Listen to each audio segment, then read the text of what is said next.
But then here's the weird thing. Here is the weird thing.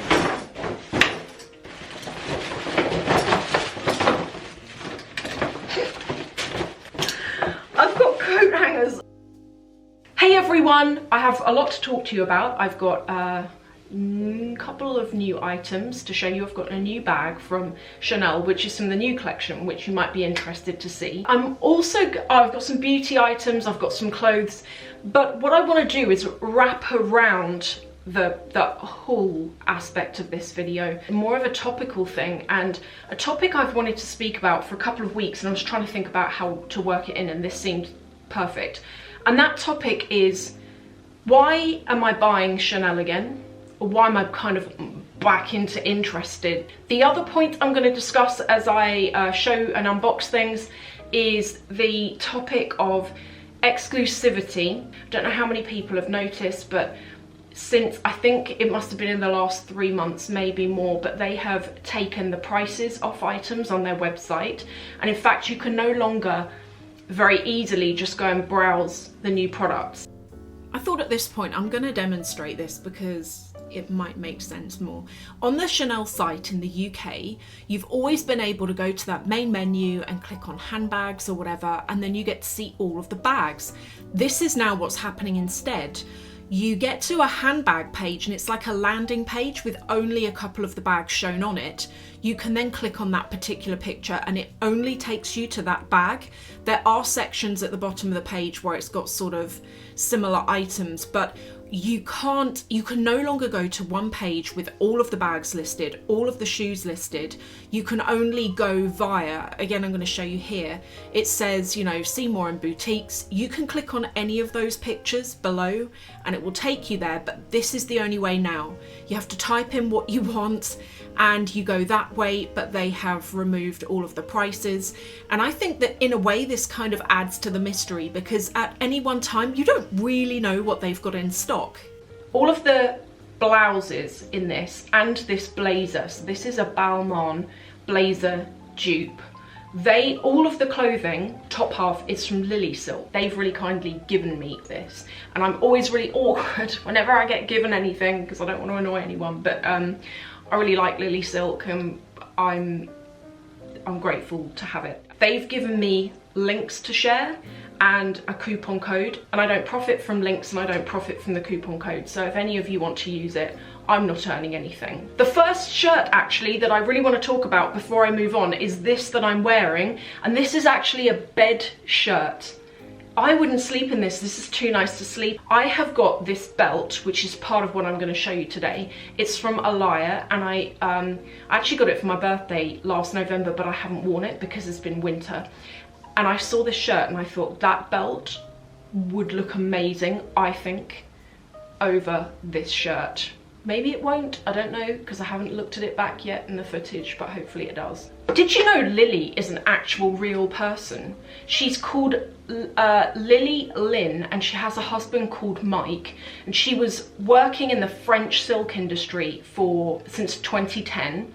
When she was working there, she noticed how much retailers were making profit-wise on silk and how much customers were paying for it. She wanted to connect silk mills in China and connect them with a Western audience. Now, at first, I've got to say, because I read that on the website yesterday, and you kind of think, oh, you know, you always associate, I don't know, sometimes you associate bad working conditions with that, but what was really nice to read on that website is they've got sustainability motives. She was saying that in France, a lot of people that work in the factories were kind of living in relative poverty, and also they've got a master tailor that heads up the design area and has got 30 years experience. All of their clothes are AAA silk. The blazer is also a silk mix. It's not a cheap polyester feeling thing at all, and it's a really good weight, I would say, for this time of year, because it's got really hot in the UK here right now, but kind of on an evening when it's a little bit more chilly, it's not like a really thick blazer, but then neither is it really flimsy and really thin either. So yeah, I just thought I'd show you those. Going back to Chanel, why am I buying from there again?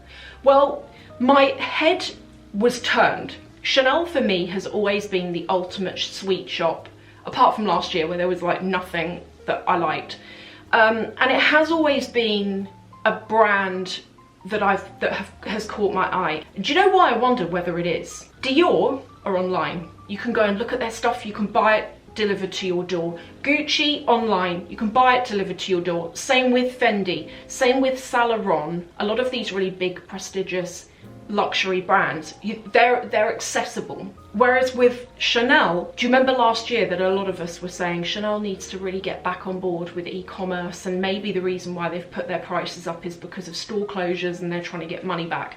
I actually think they've done it for a reason. I think they've removed stuff online for a reason, because social media, maybe part of it, has broken down the prestige, the allure, the mystery about their products. If you think about it, back in the day, you'd have had to have gone into a Chanel boutique to have bought something.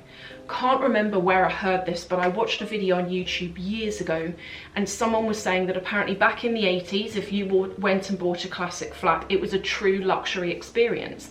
You went in you had your own private room and champagne, and they really waited on you. Now a classic flap is like short change. You know, a lot of people just go and buy them, and they've become readily available. People on Instagram, people on YouTube, you go in and you vlog, and all of us, if we want to go and see what's new out, you can just go and watch someone's video, and most people will have got some spy shots or something of what's new. But what that does is it makes these things not feel special anymore. And because Chanel are so elusive when online in terms of seeing what they've got, I think that actually this is part of the reason why they have that desirability, where Dior still, you know, love it, but because I can just go and look online for anything, it doesn't feel special. Another thing that Chanel have done, before I get onto this like quite juicy bit of info, another thing that Chanel have done is, it used to be the case that you could go into a boutique and if you had the money you could go and buy a classic flap. Now they've started actually creating fewer bags, and you know there's been issues as well with so many of these designer brands that are absolutely gross in that they burn stock at the end of the season that doesn't sell, because they would rather burn it than sell it at a discount.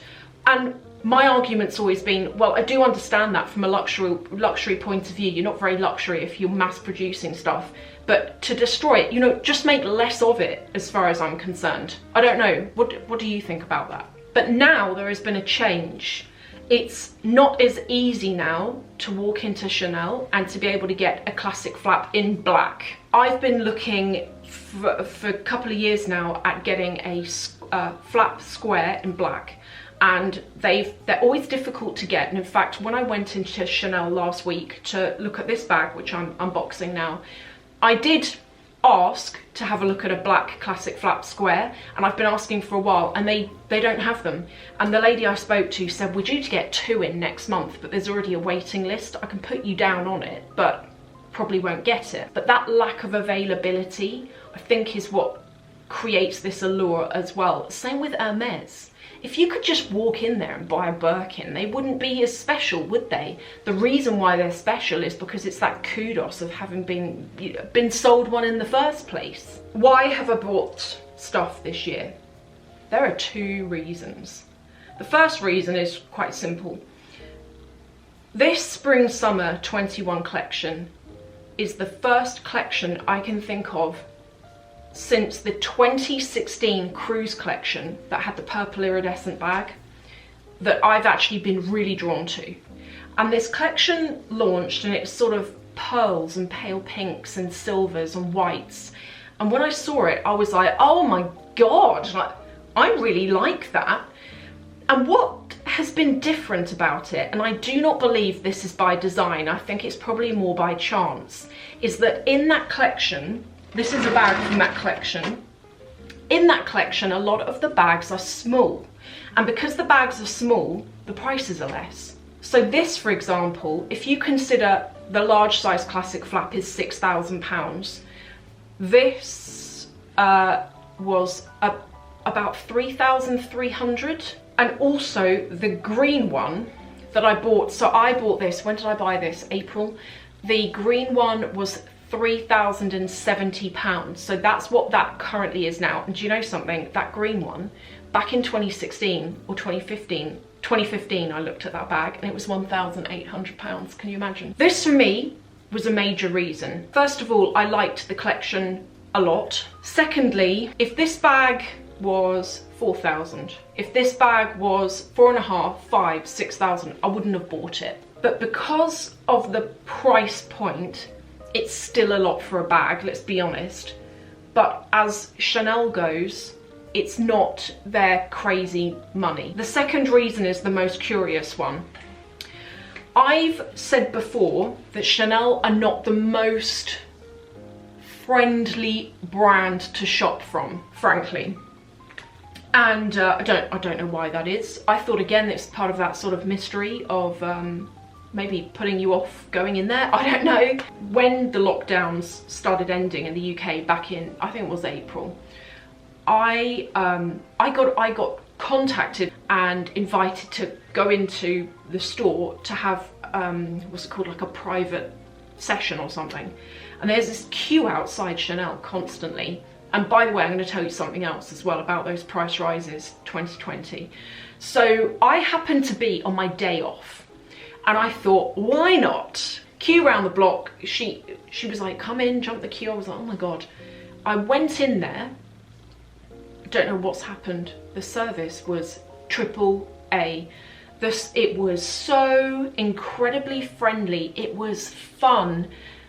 I must have been in there 4 hours trying on stuff, looking at stuff. I didn't buy anything, which I felt really bad about. But it was just a different, something I've never known, ever known from Chanel. So that was the first weird thing.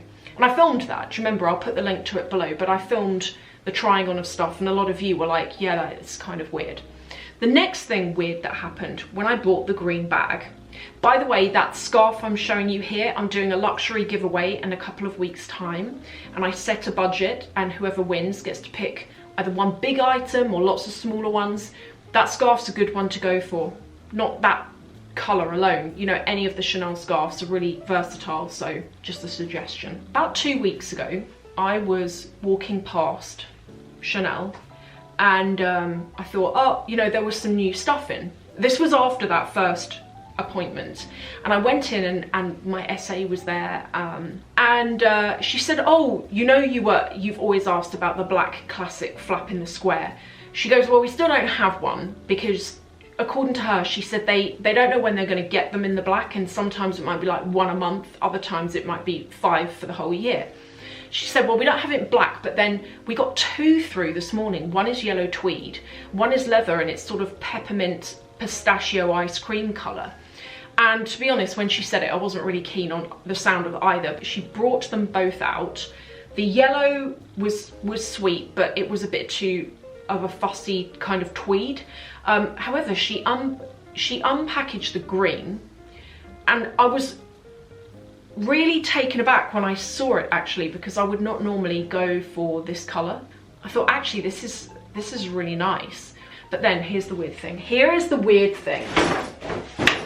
We were talking about why is it that most of us have a billion coat hangers. I know, change the subject, coat hangers, but none of us have the things that the hangers that peg your trousers up. We were talking about it. She's like, hang a minute, she goes off.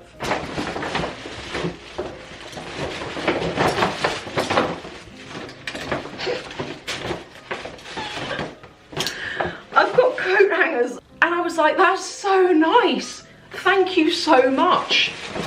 And I tell you what, they will be handy because no one ever does have any of those, do they? So yeah, two quite kind of weird things, but good things, you know, really good things. And I don't know why, you know, why the vibe has changed. But yeah, isn't it funny? I always think, even with Dior, what I love about Dior is their customer service is so friendly and so fun, and I don't find them to be stuffy at all. And I think the customer service goes a long way to how much a customer will spend in a place. because if it's friendly, you're going to keep coming back, aren't you? So yeah, that's that. And then finally, I wanted to share with you some beauty stuff. I'm sharing this because it turned up today and it's really good. Came in this box. Now all of this, I've been getting this since 2016, and it's all from a company. It's actually not even a company, it's a lady that I've discovered on Etsy, and she makes her own at-home beauty products that are vegan and cruelty-free. But what's really weird, would I say it's weird? She's called Christina. Sorry, Christina. I've been buying for so long, I know her details. The stuff's really effective, and the thing that I got hooked on first is this. This is the eye cream. It's for puffiness, dark circles, and wrinkles, but specifically what I've always used it for. And I strongly think this is why I don't have any lines under my eyes. I know it's a big claim to make, but whenever I run out and I'm waiting for more to turn up because it's from the US, I get those expression lines back again under my eyes. So I'm going to show you this, but you know when you smile and you get like a hairline, like a little tiny line down there? I get that, but this just prevents it, and it's a serum. I will say it's quite greasy when you first use it, but then it sinks in. I also, when I have a day where my skin's really dry, I will dab some of this over my makeup, because although it looks a bit greasy at first, it sinks in, and when you smile, particularly if you wear thick foundation, dab it in a way where it doesn't break the foundation up, but when you smile, you don't have all of those, like, foundation's meant to make better the skin, and a lot of the time it just makes it look worse. So that's my favourite item. The other things that I've been using are the neck and décolletage serum. She does a whole bunch of serums containing this product or ingredient called Pili, and these are so good that I thought maybe I can find this Pili stuff online. And I did, and it's really expensive. I think it's a plant or something. It's oil from a certain plant, but it worked out cheaper to buy the products than it did to actually, because you get such a small amount. There's a body elixir that I use, which is really good for, I use it as a preventative, but you know how after a while, particularly if you're in the sun, your skin can get tight, slightly loose, crinkly. This prevents that, and it really sort of tightens as well at the same time.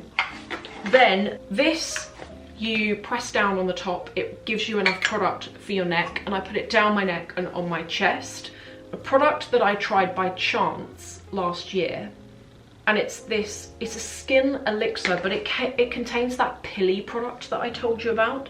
And I mix 1 drop of this with Origin's the Avocado face mask, and it's actually a mask, but I don't use it as a mask. I've been using it since 2019, mixed with this, and I use it as a day cream and as a night cream. And I find that these two things mixed together have improved the texture of my skin, and it stops me being dehydrated. And when I'm dehydrated, my pores look worse. And I feel like when I use these two things together, my skin feels very comfortable. The Origins product is really good, but when I add this to it, it loosens it up a lot more. I just wanted to give this lady a mention because COVID has been so tough for small businesses, and if you're looking to buy any skincare products, please go and buy hers because she's so nice, and she hasn't asked me to say this. I just love her products, and I know this last year has been really hard for her, and that's why I wanted to mention it. So I'll put a link to her below. Yes. Hope you found this video interesting.